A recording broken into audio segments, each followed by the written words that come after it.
welcome, and we just want to welcome everybody out tonight. This is an exciting call and an exciting time. On tonight's call, we have some wonderful guest speakers with us tonight.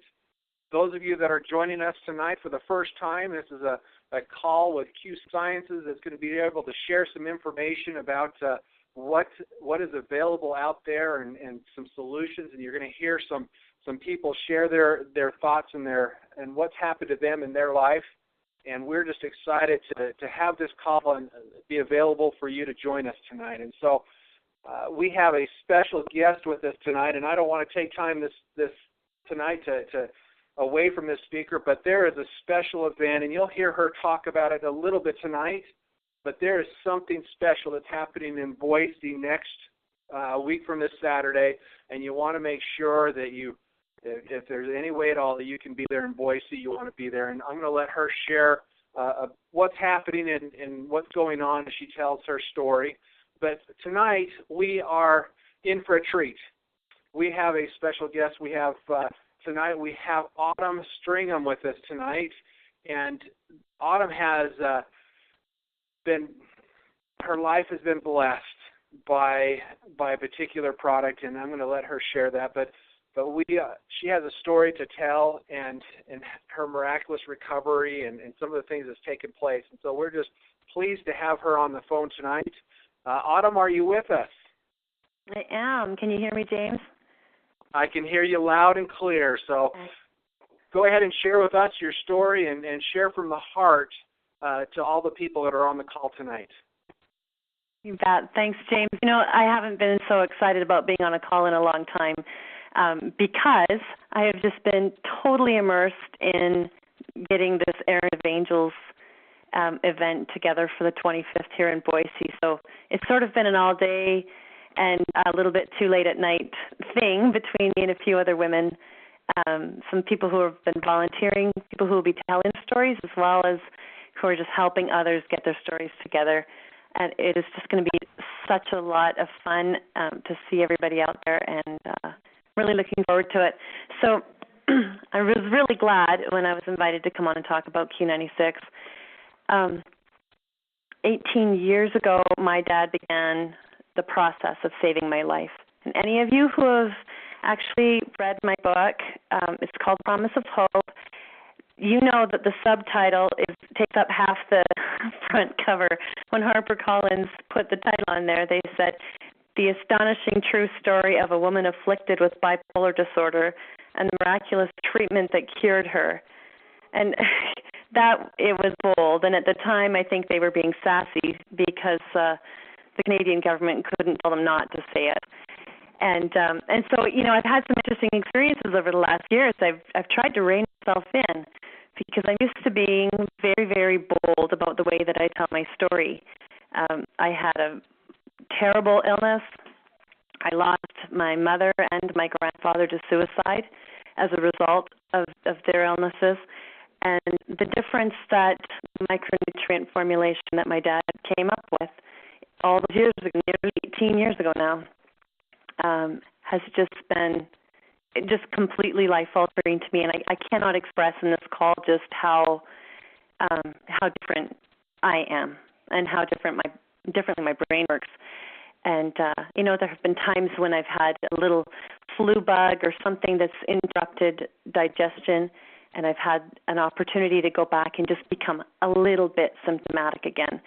And it's always a sweet reminder of what miracles have happened in my life. And so I'm grateful for that beyond any gratitude I can express here. And, of course, you know, 20 years ago we lost my mom to suicide, and I've done a lot of thinking about that. She died on the last weekend of January, which is why we're doing our Errand of Angels event on the last weekend of January. And I think that there are a couple of things that could have saved her life. And the first one would have been access to Empower Plus, or Empower Plus Q96 as we know it now. I think that it would have given her great benefit with the calm and the coping and clarity that I enjoy now, and that so many other people are enjoying for whatever their reasons are for taking it. And then I think the second thing that would have really helped her would have been a way to tell her story and to talk about her situation without shame. And so I'm hoping through Q Sciences we can just get as many people in need, and even if they don't know they need it, anybody who's needing a little more calm in their lives to be able to use the Q96 formulation. And then I hope through the charity that I'm setting up in my mother's name and the Errand of Angels events, we'll be able to give people a safe place to talk about their whole truth in a non-marketing way that's not associated with distribution of product, but just in a way to be able to offer some hope and education and peer support for other people. And so I have a couple of friends who I've been working with this week. They are amazing women. The first one that I'm hoping will talk to me tonight, if she's on the line, is Melanie Houghton. I met Melanie when we were both talking at a Q Sciences event in Salt Lake area, and I remembered her because of her passion for the formulation and the way that it's changed things in her home. So she's going to have the opportunity to tell her story openly and shamelessly on the 25th here in Boise, the way that you would with a friend across the table in your kitchen, and really be able to offer some incredible insights on that day into how things have changed. But today I just really want to switch gears and kind of do this Q style where we can talk about things that everybody can relate to. Not everybody who uses this product or is involved in this company has anything to do with mental health or has any stories to tell about that. But they're using Empower Plus Q96, and they're getting the same kind of results that people like me and people like Melanie's little boy are getting. So, Melanie, are you there? I am. Can you hear me? Yes. Hello. Good to hear you again. Hi. I haven't hardly talked to you at all lately. It's been a few late 3 or 4 times together. That's right. It's been great, though. It has been. I really actually enjoyed getting to know you, and in sitting in the office here with Erin, who's also going to be talking later. It's just amazing how, as we've been going through your story and just, crying with you and cheering and laughing and dancing, literally, because we chose some really good music for your story for the Errand of Angels event. We're just so excited. I'm just excited to see you again. But I was hoping you could talk about your little Avery and just tell us, just summarize for us, what happens, what's the difference? What happens when cells? Because I know you've talked a lot about how much calmer things are for him. Can you give us some insight into that, like kind of a before and after?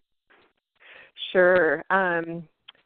Well, first of all, and a lot of it, was before meds and during meds, but he would have these fits at night that he was overly fixated on certain things that he wanted to do. So he had a way his whole entire life of getting exactly what he wanted, and we would always have these battles of who was going to win. And we lost quite a few of those battles because it was a matter of keeping everyone safe and no one getting hurt and our walls not having big holes. And so we spent a lot of those evenings, if he'd get into a rage, my husband and I would have to literally just hold him down in a safe way so that no destruction would happen. And we have not had a fit like that since we started this. And, eventually we have our whole family on it. And just the impact it's made on our family, it's just, our home is so, I guess I could say we haven't enjoyed this much peace in several years. And when one is calm, it affects the entire family. So even if he were just on it, we started noticing quickly how much that would impact our home. Wow, that's amazing. I didn't know the whole family was using it. I knew that, obviously, I know Avery's story kind of been set backwards. What made you decide to put everybody on it?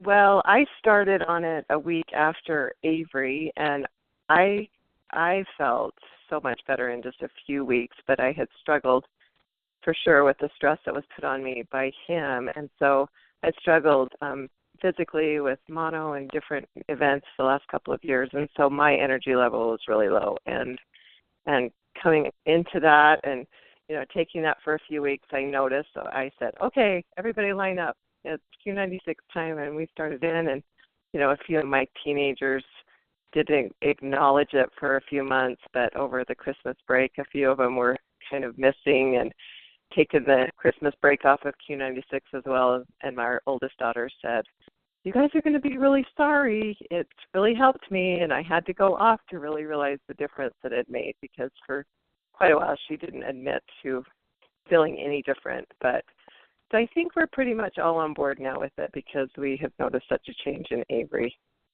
And so we're all experiencing that. And I have to say, I think it's amazing when you see a whole family do that, because it takes the stigma out of it. Having been the problem child, which I was, right. There's a lot of stigma in that. You get picked on a lot. You're always the problem. And everything, or at least you feel that way. So, when there's a treatment at hand or something that's being used to help him, I think it's so great to take the stigma out of it and just say, hey, this is for everybody. And it's true, and that's actually. how he feels now, yeah. Yeah, where everybody's like taking it, he's not singled out. Well, I think that's great. And really, the stress of dealing with a child who has a very serious behavior problem, there's no doubt that you lost a lot of sleep and you had a lot of physical stress about that. But just being a mom in general, I think every mom, and every person who has a brain really, but every mother in particular who needs to be able to keep her wits about her could benefit from having that added sense of calm. Oh, for sure. Yeah.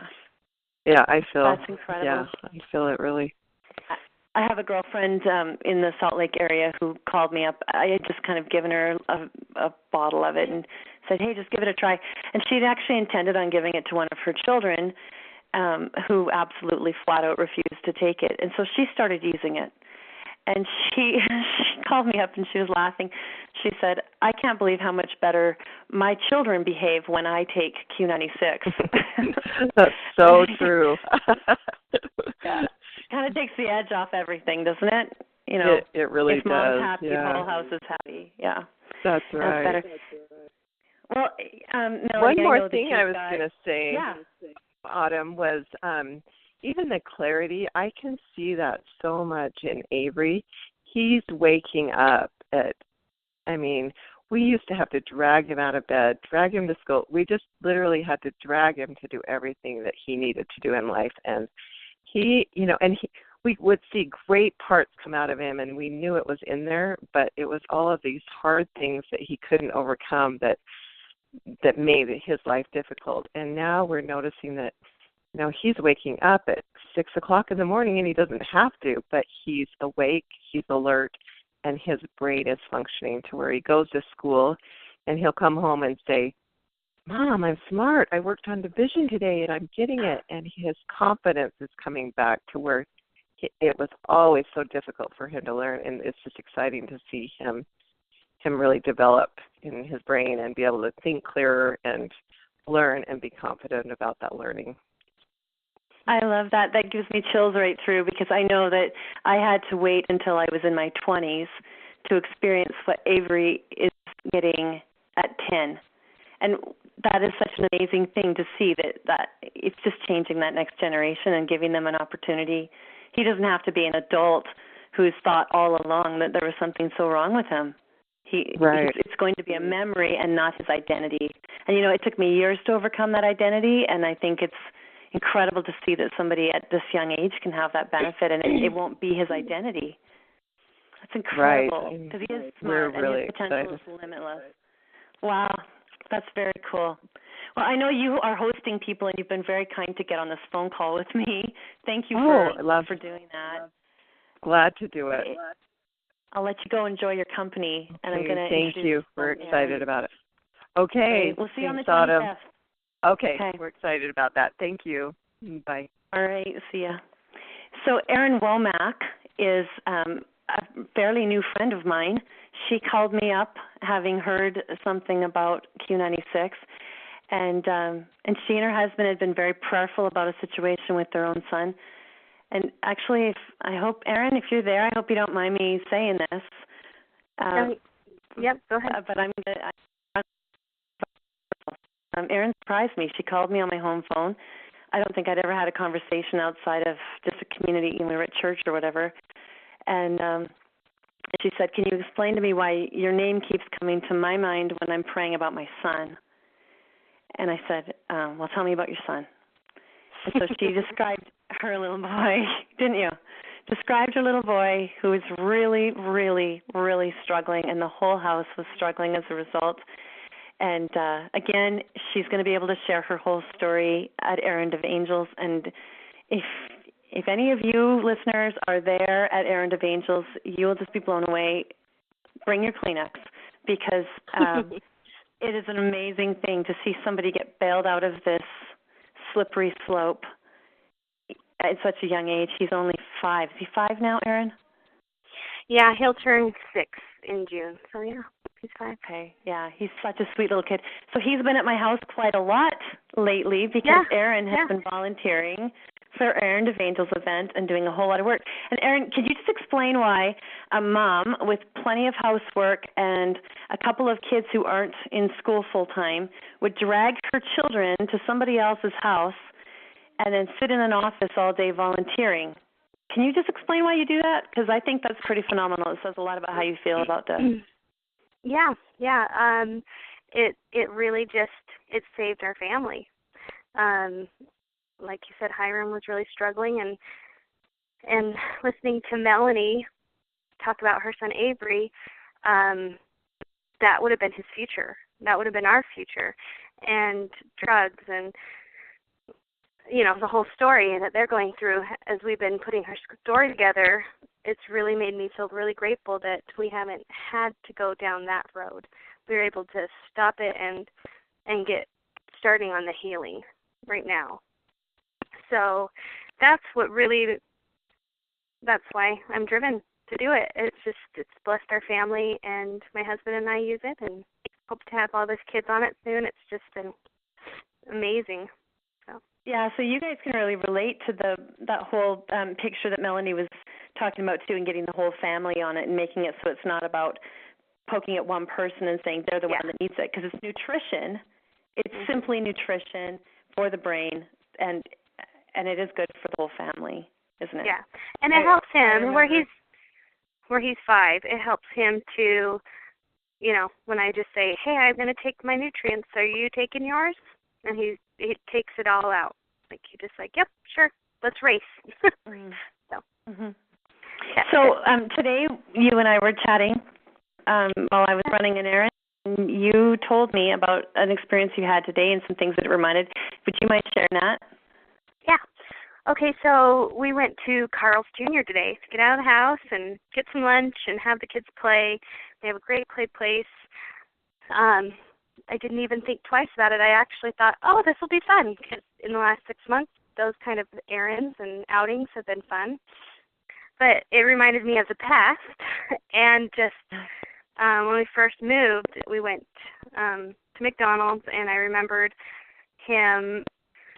somebody screamed, and I instantly, my stomach just like, ooh, and I was up, and I was like all stressed out. Where's Hiram? Who did he hit? What happened? And I think actually that time it wasn't him, but just a girl screaming. But in other times it had been he pushed somebody, he wasn't taking his turn, and he gets very, very vicious actually. So I'm sure there's a few moms who have had their kids in those play places and they've had to crawl up into the tubes to break something. Like the worst. Oh yeah. Yeah. I don't know if you've ever done tube crawling, but I've got 4 kids and I've done it before. Yeah, I have, and it's super embarrassing. Yeah. So today, instead of fighting and pushing others and arguing and whatever, he actually helped. He has a little 2-year-old sister, and he made sure that she could crawl up. He lifted her up the whole time. He was dripping sweat because he was so he played for 2 hours. They played for 2 hours, and they had such a good time. And they were going down the slide and playing, and there were other kids there too. And he's interacting with them in a good way. Except one moment, there was a boy that came down, and he said to Hiram, he said, "I didn't like that you pushed me." And Hiram said, I said, "Hiram," and then he just walked off. And he said it really nicely. He wasn't, vicious either, but he just said it. And I said, "Hiram, did you push him?"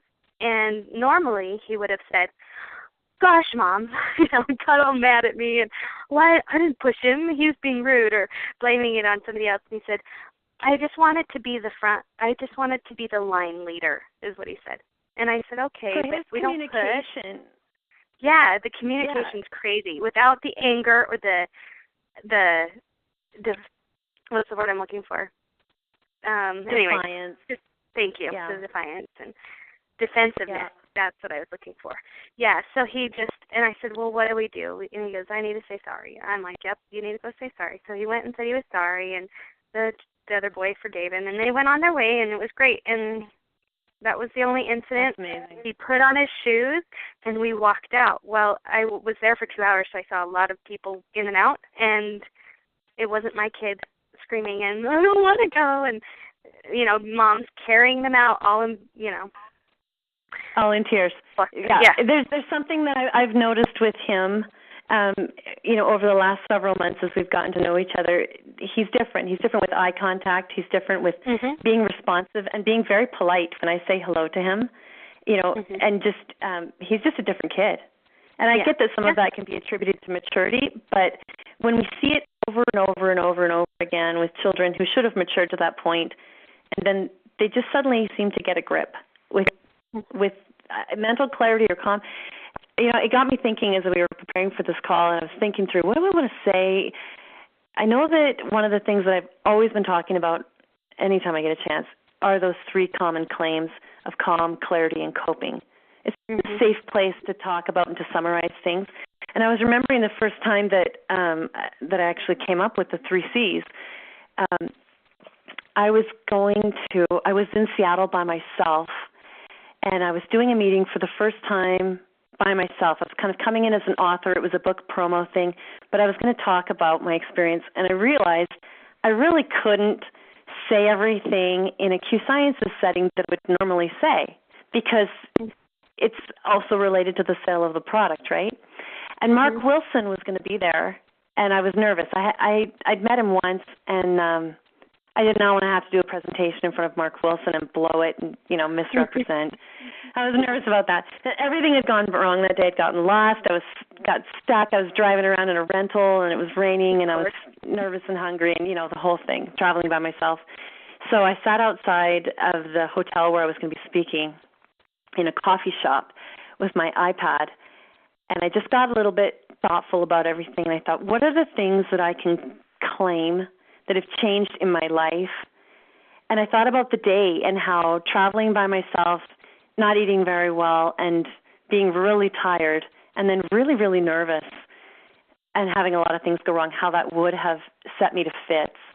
And I remembered that, some of the things that I used to do as an adult, I climbed into closets and beat myself silly in the head. Those are the kind of tantrums and fits that I would have. And then I realized I was still sitting here in my dress in a coffee shop and able to think clearly and work through problems, like do problem solving and overcome. And so the results are the same for children and adults. It's all the same notion. So that's where I first came up with this notion of calm, coping, and clarity. But then I went back into the research. I started digging around in the stuff that I carry on my iPad, and I realized that's proven all over the place. It doesn't seem to matter if it's what the diagnosis is or what the situation is.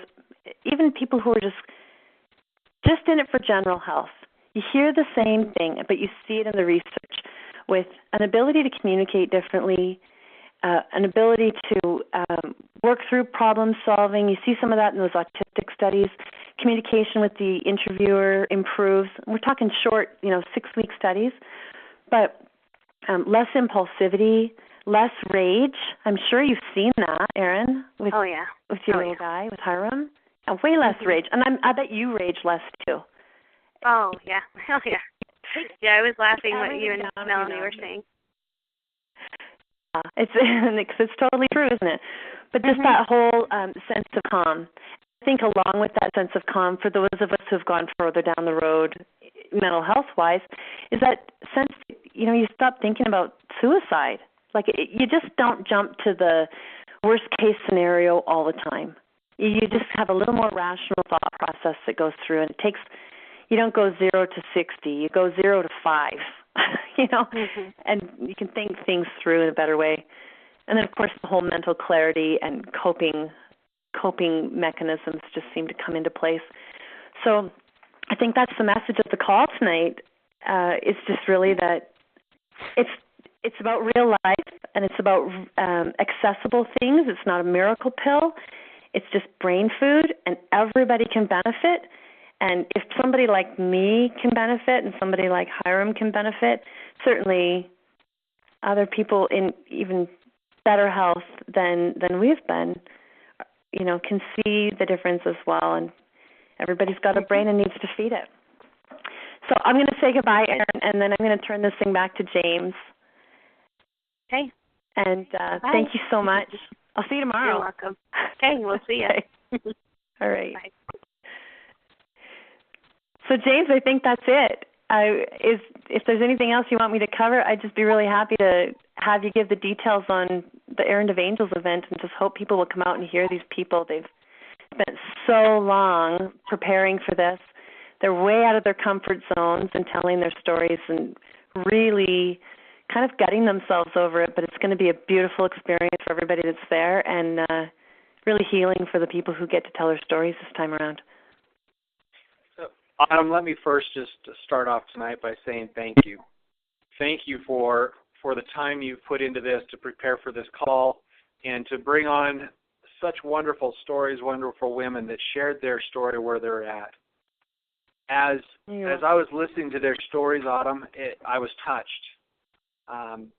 I thought, they sort of brought it up, but I thought, not only are we touching their lives of their sons, but we're touching the lives of their family and touching the lives of all of those people around them. Think of maybe even his school teacher that is able to teach more in the class and focus on the whole class instead of focusing on one person because they're so, interactive and hyper. Or think of all the people that just by the changes that took place by taking the Q96, the people that were impacted by that. And I, for one, am excited to be in Boise a week from this Saturday and to be a part and to be there for Errand of Angels, because I wouldn't be anywhere else. I know that this is where I want to be, to hear the stories, to feel the love and to feel what's happening by having products like this that can touch the lives of so many people